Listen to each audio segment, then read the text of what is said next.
morning, my upcoming managers. This is my channel Management Learning.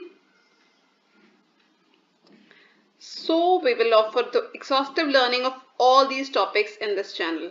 PMP, your Lean and Six Sigma, ISTQB, CSM, Agile, AI and RPA. What has actually inspired me to make this channel is the need of knowing almost everything in management. This is the requirement of time, you say.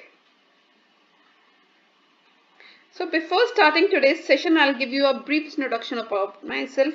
I'm Priyanka Bhardwaj, your host.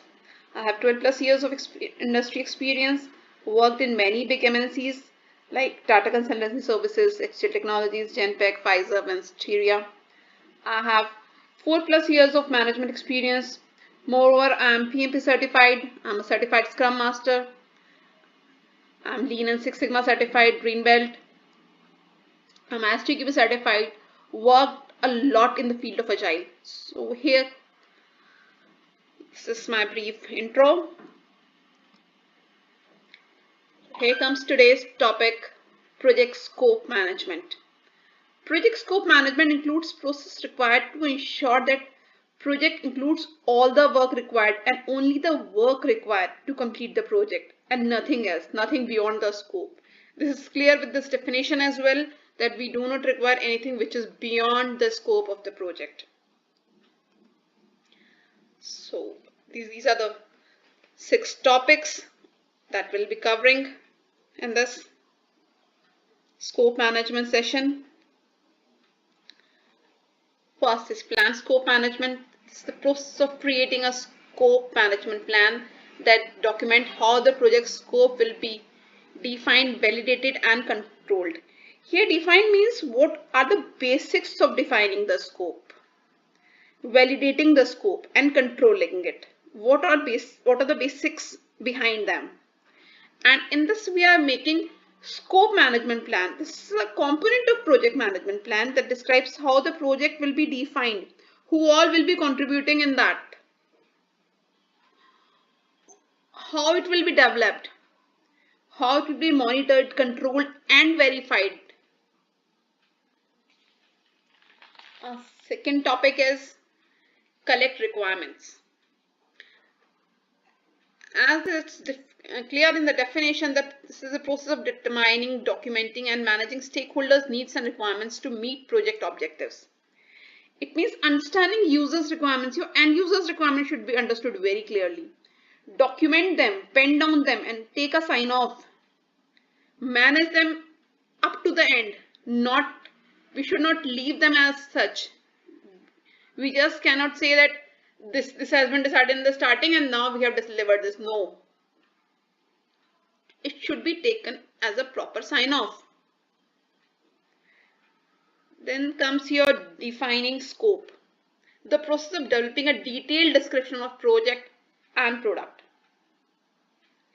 It means creating a detailed, understandable description of the product that we are going to create, or a complete project with proper sign off again from the client.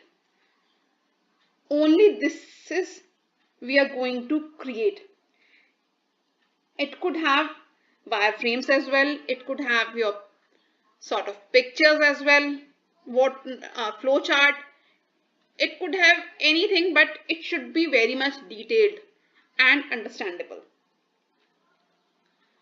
Fourth is your creating WBS, your work breakdown structure. This is actually very, very important.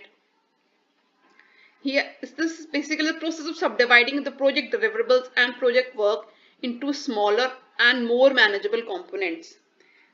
It's like dividing the big task into smaller tasks and responsibilities so that each and everyone is aware of their work, their duties. The task should be clear. Your basic one-liner, which might be one-liner in the detailed description, now it should be that much concrete and crisp that each and every one who is working on that should be clear that this is my work, this is what I am going to create.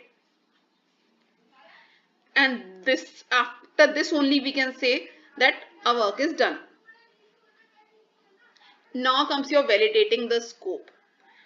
This means taking the formal acceptance of completed project deliverables. Here it means taking the sign off from the stakeholders that my assigned project work or my project scope is completed. This formal acceptance is very much required. Here in every step I am saying the sign off. Yes, definitely the sign off is actually required in every case, because we are now validating that the work is complete. Now we are validating that this is required and this much is completed. Now comes your controlling the scope. In between all these, you're planning, you're collecting requirements, you're defining scope, you're creating WBS, you're doing actually the work, you're validating scope. There are many times when you have to control the scope. That means the process of monitoring the status of the project and product scope and managing changes to the scope baseline. We have to actually set the baseline in the very starting, and we have to control it with full commitment. It involves overall monitoring of the entire scope and ensuring that there is no scope creep. We should not be delivering bike when we are asked to make only bicycle. No CR entertainment if not in the scope initially. We all know that in this world, in this actual world, people actually give you 10 rupees and they want to take 15 rupees work. So scope should be controlled in a very nicely manner with proper sign off in each and every step, as I told you in the starting. So, hope you like my session. If you like, please subscribe it, like it, share it, and don't forget to ring the bell to get our notifications in your new inbox as early as possible. Have a very nice day, guys. Happy learning. Bye bye. Stay blessed. Thank you.